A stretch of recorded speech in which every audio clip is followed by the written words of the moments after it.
Fourth views, चौथा विचार, बाकी ठीक है। जाति जनगणना बिहार ने मिसाल कायम कर दिया। बहुत तरह की बातें इस पर आ रही हैं।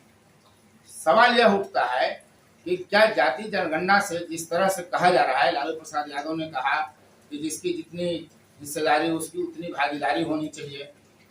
कई राजनीतिक दल ये कह रहे हैं कि भाई जिसकी जितनी आबादी है उसको इतनी हिस्सेदारी मिलनी चाहिए। सैद्धांतिक तौर पे इससे सहमत ही हुआ जा सकता है, असहमत नहीं। लेकिन क्या यह संभव है? और क्या सामाजिक न्याय की सरकार जो बीते 3 दशक से अधिक समय से बिहार में है, 33 साल से हो गया, क्या जातियों को न्याय मिलता है? ये पूरी कवायद क्यों की जा रही है? किन जातियों ने जातियों का हिस्सा हड़प लिया?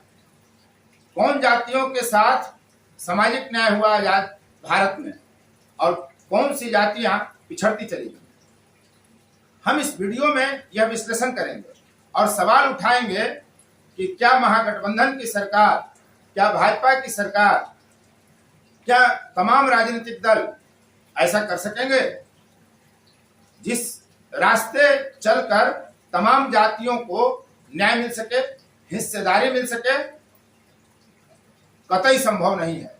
और जो हम सवाल उठाने जा रहे हैं ये सबसे अलग, जो अभी तक आपने जाति जनगणना को लेकर खबरें देखी, जो विश्लेषण आपने सुना विशेषज्ञों से, उन तमाम चीजों से सबसे अलग प्रश्न उठाता है यह वीडियो। आप जरूर देखिए और खुद से सवाल पूछिए कि जो जातियां आज ज्यादा शोर मचा रही हैं, चाहे वे पक्ष में हो या विपक्ष में हो, दोनों की मंशा क्या है, उनका लक्ष्य क्या है? क्या जो कमजोर जातियां हैं उनको न्याय देना इन जातियों का लक्ष्य है जिसके नेता शोर मचा रहे हैं? चाहे वो सवर्ण हो, चाहे वो बैकवर्ड कम्युनिटी के हों, चाहे ओबीसी नेता हों। ओबीसी की बात की जा रही है, क्या ओबीसी के साथ न्याय मिल सकेगा? आप एक चीज ध्यान में रखिए, इस देश में जो राजनीति है, हम इस वीडियो में राजनीति ही बात करेंगे, हम नौकरी की बात इसमें नहीं करने जा रहे हैं। हमारा सवाल यह है कि जो राजनीतिक प्रतिनिधित्व की बात की जा रही है, क्या जिसकी जितनी हिस्सेदारी उतनी भागीदारी नौकरी में ही चाहिए या सत्ता में भी चाहिए? और क्या यह सत्ता में संभव है? नौकरी की बात अभी छोड़िए, वो बाद में होगा। क्या यह संभव है कि जिसकी जितनी हिस्सेदारी बनती है आप दे दीजिए? हम यहाँ तमाम जातियों का विश्लेषण तो कर नहीं सकते। 215 जातियां हैं, लगभग 198 ऐसी जातियां हैं जो 1% से कम है, उनका क्या होगा? तो हम इस मुद्दे पर ही बात करते हैं। आप देख रहे हैं फोर्थ न्यूज और मैं उपेंद्र कश्यप। आरक्षण जो मिलता है वो वर्ग को मिलता है, जाति को नहीं। तो क्या संविधान संशोधन होगा? क्या इस देश में यह मांग उठेगी कि आरक्षण को वर्गवार नहीं जातिवार करिए? इसलिए कि सारा घालमेल यही है। जो लोग चिल्लकों मचा रहे हैं नेता, उनकी बयानों को सुनिए, उनकी बातों को सुनिए, उनके विचारों को सुनिए और साजिश समझने की कोशिश करिए। हम बात शुरू करते हैं कि इस देश में जाति जनगणना का मुद्दा उठाते हुए बिहार ने जाति जनगणना का रिकॉर्ड जारी कर दिया। अब उसी के आंकड़े पर हम बात करते हैं। अति पिछड़ा 36% और पिछड़ा 27% बताया जा रहा है। दोनों का संयुक्त अगर आंकड़ा आप देखें तो 63.13% बैठता है। बिहार में 243 विधानसभा की सीट है। अगर इस प्रतिशत के हिसाब से देखिए तो 153 विधायक होने चाहिए बिहार में, लेकिन है कितने? मात्र 123। याद रखिए, हम वर्ग की बात कर रहे हैं, मात्र 123 विधायक हैं। तो यहाँ पिछड़ा और अति पिछड़ा को नुकसान है। अनुसूचित जाति की बात करते हैं और अनुसूचित जनजाति की बात करते हैं, दोनों एक साथ 19.65 एससी और 1.68 एसटी जाति है। दोनों का मिला करके 21.33% आबादी है। इनका 52 एमएलए होना चाहिए। सवाल ये उठता है कि फिर 40 सीट ही आरक्षित क्यों है? 13 सीट इनका आप मार दे रहे हैं एससी एसटी का। क्या इसकी आवाज कभी उठाई गई? जब वर्गीय आधार पर आरक्षण है तो इनका जो 13 सीट विधायक कम है वो कौन देगा? ये हिस्सा कौन मार रहा है? मुसलमानों की बात की जाती है। इस देश में मुसलमान एक गजब किस्म का वोट बैंक बन गया है और तमाम राजनीतिक दल मुस्लिम हितैषी खुद को दिखाने की होड़ में लगे हुए रहते हैं। बिहार में 243 विधानसभा क्षेत्र में इनका 43 विधायक होना चाहिए मुसलमानों का। क्योंकि उनका आबादी जो है उनकी वो 17.70% है। इनको 43 विधायक होने चाहिए 243 विधानसभा सीट में, और हैं 19। सवाल ये उठता है कि 24 विधायक इनके कम है, माने जितना चाहिए उससे आधे में भी इनके विधायक नहीं बनते हैं। तो इसका नुकसान कौन उठा रहा है? मुसलमान। ये न्याय कौन करेगा? बहुत मुस्लिम हितैषी बनने की बात राजनीतिक दल डंके की चोट पर करते हैं कि मैं मुसलमान हितैषी, मैं अनुसूचित जाति का हितैषी, मैं अनुसूचित जनजाति का हितैषी। तो पहले ये दोनों को ही आप दे दीजिए ना, आप सीट दे दीजिए, आप आरक्षण की मांग करिए कि वर्ग के आधार पर ओबीसी को भी आरक्षित कर दीजिए और अल्पसंख्यक वर्ग के लिए भी आप सीट आरक्षित कर दीजिए। ये तो होने से रहा, कोई कर नहीं रहा है। आज तक मांगा आपने ऐसा सुना क्या कि भाई मुसलमानों को भी सीट आरक्षित कर दीजिए राजनीतिक हिस्सेदारी के लिए? आप ओबीसी के आरक्षण की बात करिए राजनीतिक हिस्सेदारी के लिए, ये नहीं उठाएंगे। क्यों नहीं उठाएंगे ये भी हम आपको बताएंगे। अब आइए सवर्णों की बात करते हैं। बिहार में जो जाति जनगणना का रिजल्ट आया उसमें 15.52% सवर्ण बताए गए हैं। आमतौर पे बिहार में सवर्ण उसको कहते हैं जो ब्राह्मण, भूमिहार, राजपूत और कायस्थ हैं।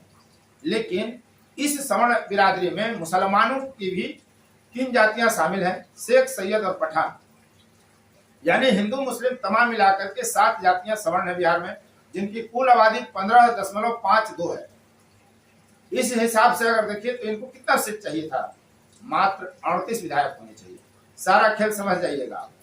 मात्र 38 विधायक सवर्णों के होने चाहिए, जिसमें 7 जातियां हैं, भूमिहार, राजपूत, ब्राह्मण, कायस्थ, शेख, सैयद और पठान। अब आप आंकड़ा देखिए कि कितने हैं। 2020 में जो बिहार विधानसभा का चुनाव हुआ उसके मुताबिक सिर्फ हिंदू सवर्ण यानी हिंदुओं की जो 4 जातियां हैं उसी के 64 विधायक हैं। सवर्ण में तो 38 ही होने चाहिए, यहाँ अकेले हिंदुओं के 64 हैं। और अब आइए मुसलमानों का। मुसलमानों के 19 विधायक हैं और 1 दर्जन से अधिक विधायक मुस्लिम सवर्ण जातियां हैं, यानी शेख, सैयद और पठान जाति से हैं। लगभग 76 विधायक बिहार में सवर्ण हैं, यानी लगभग 2 गुना जो उनका हक बनता है उससे 2 गुना सवर्ण है बिहार में विधायक। अब आइए, लालू जी कह रहे हैं कि जिसकी जितनी हिस्सेदारी उसकी उतनी भागीदारी। आरक्षण वर्गीय आधार पर है और सत्ता में राजनीतिक हिस्सेदारी जो मिल रही है वो आरक्षण के जरिए, वो सिर्फ अनुसूचित जाति को ही आरक्षण प्राप्त है। अन्य जातियों को जब तक आप आरक्षित नहीं करेंगे तब तक राजनीतिक हिस्सेदारी कैसे मिलेगी? अगर आप वर्गीय आधार पर आरक्षण करते हैं कि पिछड़ा का इतना, अति पिछड़ा का इतना, मुस्लिम का इतना, तो फिर अन्याय होगा। जो आंकड़े बिहार में हैं वो साफ साफ ये बताते हैं कि जो मजबूत जातियां हैं उन्हीं का वर्चस्व राजनीति में है। मात्र 5 जातियां बिहार की ऐसी हैं जो आधे से अधिक विधानसभा और लोकसभा की सीटों पर काबिज हैं। हम जातिवार विश्लेषण करते हुए ये सवाल पूछ रहे हैं कि क्या बिहार में जो राजनीति में सक्रिय नेता हैं यादव जाति के, भूमिहार, राजपूत, ब्राह्मण, वे सीट का कैप, जी हाँ, सीटों को जातिवार आप आरक्षित कर दीजिए और कैप बना दीजिए कि इतना से अधिक इस जाति का विधायक नहीं जीत जाएगा, उतना सीट आप तय कर दीजिए जातियों के लिए, तभी ना बाकी जातियों को न्याय मिलेगा। वरना 5-6 जातियां ही हैं, 12 जातियां, लगभग 1 दर्जन जातियां बिहार में ऐसी हैं जो राजनीति करती हैं, और बाकी जातियां जो लगभग 200 जातियां हैं उनका प्रतिनिधित्व राजनीति में कैसे मिलेगा, इस पर कोई विचार नहीं कर रहा है और उनकी संख्या भी कम नहीं है। अब हम जातिवार विश्लेषण करते हैं, जरा देख लीजिए। जो 11 जातियां हैं बिहार में, यादव सबसे बड़ी जाति है, 14.27% यादव की हिस्सेदारी है आबादी में, यानी इनको 35 विधायक चाहिए 243 विधानसभा में। है कितना जरा देख लीजिए। 2015 में 61 विधायक थे और 2020 में 52 विधायक जीत कर आए, है ना। अधिक पिछड़ों की ही हम पहले बात कर लेते हैं, अति पिछड़ों की। कुशवाहा 4.2% इनकी आबादी है, तो उस हिसाब से इनको 10 विधायक होने चाहिए, और हैं कितने? 20 2015 में थे और 2020 में 16 है। कुर्मी 2.87%। विधायक चाहिए इनको 7, थे 12, हैं 9। बनिया, जो जाति जनगणना बिहार ने जारी किया उसमें बनिया की जो आबादी है वो 2.3% बताई गई है। उस हिसाब से 6 विधायक चाहिए। 2015 में 16 थे, 2020 में 24 हैं। अब आइए सवर्णों की हम बात कर रहे हैं। ब्राह्मण बिहार में सबसे अधिक सवर्णों में है, 3.65। इनको कितना होना चाहिए सीट? विधायक इनका कितना होना चाहिए? 9, थे 11, हैं 12। राजपूत 3.45%। इनका होना चाहिए हिस्सेदारी 8 विधायक की, थे कितना?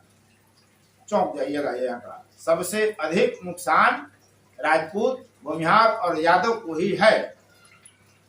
यदि जिसकी जितनी हिस्सेदारी हो उतनी भागीदारी मिल जाए तो बिहार की राजनीति में सबसे अधिक क्षति यादव, राजपूत, भूमिहार को ही है, जो आंकड़े बता रहे हैं। अब देखिए, राजपूत को 8 विधायक होना चाहिए 243 में। 2015 में 20 विधायक जीत कर आए थे राजपूत जाति से, और अभी चौंक जाइएगा 2020 में 28 विधायक राजपूत में। भूमिहार जाति 2.86% उसकी आबादी है, तो 7 विधायक उसको चाहिए। 2015 में 18 विधायक थे और अभी 21 विधायक हैं, यानी 3 गुना। राजपूत 3 गुना से अधिक, कायस्थ 3 गुना है, उनकी आबादी 0.60% है, उनका 1 विधायक होना चाहिए। थे 3, हैं 3, तो ये 3 गुना सीट सवर्ण जातियों के पास है जितना उनका हक है, और यादव के पास 2 गुना से कम सीट है। अनुसूचित जाति को राजनीति में आरक्षण आजादी के बाद से ही मिल रहा है, अनुसूचित जनजाति को भी, तो उनके साथ न्याय होते रहा है, और 1% भी उनको कम और अधिक सीट नहीं मिला है। अब आप देखिए, वहां पर जो है, हमने क्या बताया आपको कि 52 विधायक उनको होने चाहिए, होते हैं 40। वहां तो कमी है समूह में। जब कुल अनुसूचित और अनुसूचित जनजाति की आप बात करेंगे तो उनको 12 विधायक का नुकसान है। लेकिन अगर जाति पर हम आते हैं तो अनुसूचित जाति और जनजाति में 3 जातियां सबसे सक्रिय हैं, पासवान, रविदास और मुसहर। इनके साथ कभी अन्याय नहीं हुआ। तो आप देख लीजिए, पासवान की आबादी जो है, दुसाध जिसे कहते हैं, 5.31%। इनको हिस्सा बनता है 13 विधायक का, 13 विधायक हैं। रविदास 5.25%, 13 विधायक इनका होना चाहिए, 13 विधायक हैं। मुसहर 3.08%, 7 विधायक होना चाहिए, 7 विधायक इनको है। तो इन 3 जातियों के साथ अन्याय नहीं हुआ, इनको पूरा सामाजिक न्याय मिला। चूंकि इनका आरक्षण पहले से चला रहा है, लेकिन 3 जातियां जो सक्रिय हैं उन्हीं को न्याय मिला। चारों सवर्ण जातियां हिंदुओं की और मुसलमानों की 3 सवर्ण जातियां, यानी 7 सवर्ण जातियां जो है वो सक्रिय हैं, राजनीति का मलाई ज्यादा खा रहे हैं। पिछड़ा, अति पिछड़ा में आप आइए तो यादव, कुशवाहा, कुर्मी, ये 3 जातियां जो हैं ज्यादा राजनीति करती हैं। वैश्य भी राजनीतिक भागीदारी की तरफ आगे बढ़ा। 3-4 जातियों को लगभग न्याय मिला, ज्यादा ही लाभ मिला, कभी कम लाभ मिला, कभी 2 गुना लाभ मिला। लेकिन इन जातियों के अलावा जो 215 जातियों में ये 12 हटा दें तो 203 जातियां जो बाकी बचे उनके साथ न्याय कौन करेगा? उनके साथ तो न्याय तभी होगा जब इन जातियों के विधायक की संख्या के लिए कैप बना दिया जाए कि इस जाति के इतने से अधिक विधायक नहीं होंगे। वो तब होगा जब कोटिवार नहीं, जातिवार आरक्षण मिलेगा। यह देश में होने से रहा।